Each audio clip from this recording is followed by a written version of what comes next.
Claessens stopt na 40 jaar met frieten bakken. MFC Leunen opent deuren.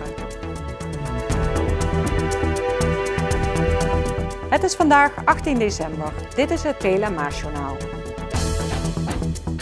Geert Claessens is een begrip voor de mensen die wel eens friet gaan halen bij Cafetaria De Klein in Wansum. De frietenbakker werkt al bijna 40 jaar in de zaak, maar gaat nu op zijn 64ste met vervroegd pensioen. Geert komt oorspronkelijk uit Amsterdam, maar groeide voor een groot gedeelte op in Drenthe. Tijdens een vakantie in Limburg bezocht hij Wansum en zag een vacature hangen bij De Klein. Hij solliciteerde en werd aangenomen. En met de eigenaar en de rest van de familie klikte het zo goed dat Geert besloot om hier nooit meer weg te gaan. Ik ben begonnen bij Ad, zijn vader en moeder, John en Jopie. En nou is het door de jaren heen zijn we eigenlijk samengegroeid zo. Dus ik ben ook een beetje lid van de familie. En daar ben ik wel blij mee. Velen kennen Geert inmiddels als de werknemer die zich bezighoudt met de frietjes. De inmiddels Leunenaar geniet nog iedere dag van zijn werk, voornamelijk van het contact met de klanten.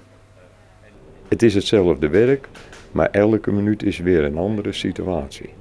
In de bijna 40 jaar heeft Geert natuurlijk veel dingen tijdens zijn werk meegemaakt. Claessens herinnert zich nog een bijzonder bezoek van een bekende Nederlander, eind jaren 70, toen De Klein aan de ene kant nog een snackbar was en aan de andere kant een cafégedeelte had. En daar was Leni Koer met een paar begeleiders, bestelde zich een bak koffie en even later vroeg Leni Koer aan mij van, mag ik even naar het toilet? Ik zei, ja hoor, dat kan, dan moet u even omlopen en dan kan u door bij het café, daar zijn de toiletten. Dus zij gaat naar buiten en ik ga binnen door koffie zetten, want de koffiemachine die stond in het café. En Leni Koer die komt binnen en die kijkt me aan van, hè? En toen zei ze, ja, van uw tweelingbroer mag ik naar het toilet? Ik zei, oké, gaat u maar. Ik denk, ja, nou, ik hoef het allemaal niet uit te leggen. Als werknemer van een cafetaria heeft Geert veel nieuwe snacks toegevoegd zien worden aan het aanbod. Het assortiment is inmiddels flink uitgebreid in vergelijking met vroeger. Maar Geert zelf houdt het liever bij een klassieker. Mijn favoriete snack is een frikandel met mayonaise en die eet ik elke avond als ik afgewerkt ben, eet ik een frikandel met mayonaise. Mensen zeggen, zo grofweg, nou je hebt er wel minstens 280 dozen, 290 dozen op. Zondag 28 december is Geerts allerlaatste dag. Dan neemt hij afscheid van de zaak en alle werknemers. Maar dat betekent geen definitief afscheid. Want Geert heeft nu al beloofd aan de familie om iedere week een keertje langs te komen. Voor een gesprekje, een kopje koffie en natuurlijk de frikandel met mayonaise. Sportclubs krijgen volgend jaar een nieuwe kans om een aanvraag in te dienen voor kunstgras. Als er voldoende geld is, dan kan de aanleg van kunstgrasvelden worden meegenomen in de voorjaarsnota en in de begroting van 2016. De motie van samenwerking om kunstgras voorlopig helemaal te schrappen uit de gemeentelijke plannen werd met een grote meerderheid verworpen.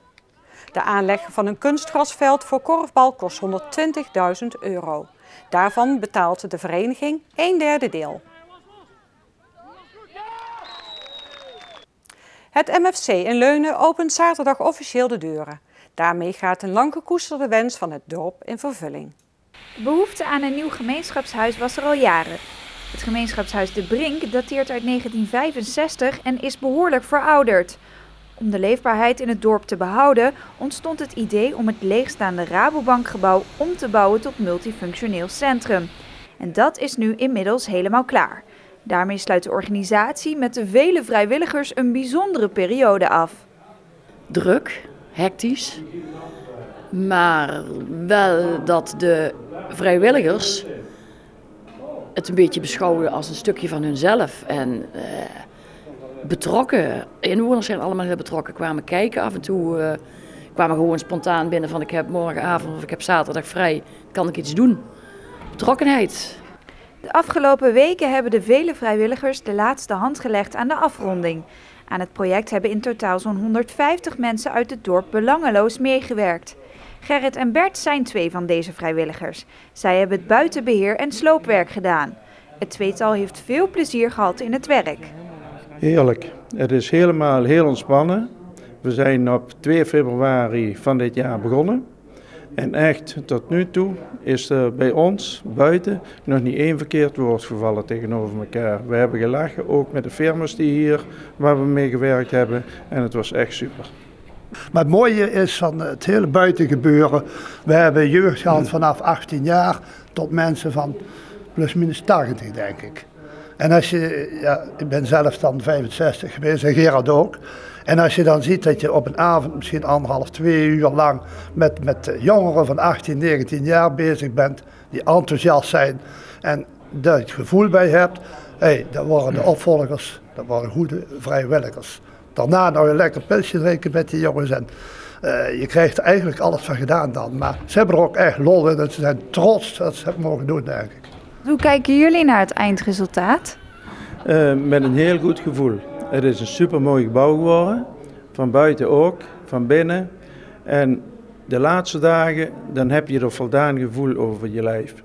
Kijk, en dat is het mooie ervan, dan denk je, het is af. Op zondag is na de opening al meteen de eerste activiteit, een brunch voor ouderen. Er gaan veel activiteiten plaatsvinden in het MFC. Nou, het is een nieuwe gemeenschapshuis, kun je wel zeggen. Dus de verenigingen van Leunen buiten het sportgebeuren niet, want dat kan hier niet. Maar andere verenigingen, de Harmonie, de toneelclub, de KBO. Er is inmiddels een WMO-werkgroep opgericht die 1 keer in de maand hier komt eten. Die 1 keer in de 14 dagen hier een trefpunt hebben waar mensen elkaar kunnen ontmoeten. Dus echt alle verenigingen kunnen hier gebruik van maken. Zaterdag om 4 uur 's middags wordt er officiële openingshandeling verricht. Daarna kan iedereen een kijkje nemen in het compleet gerenoveerde gebouw. Tot zover dit Pela Maasjournaal. Deze uitzending wordt herhaald tot en met vrijdag 6 uur 's avonds. Om 7 uur is er weer een nieuwsjournaal.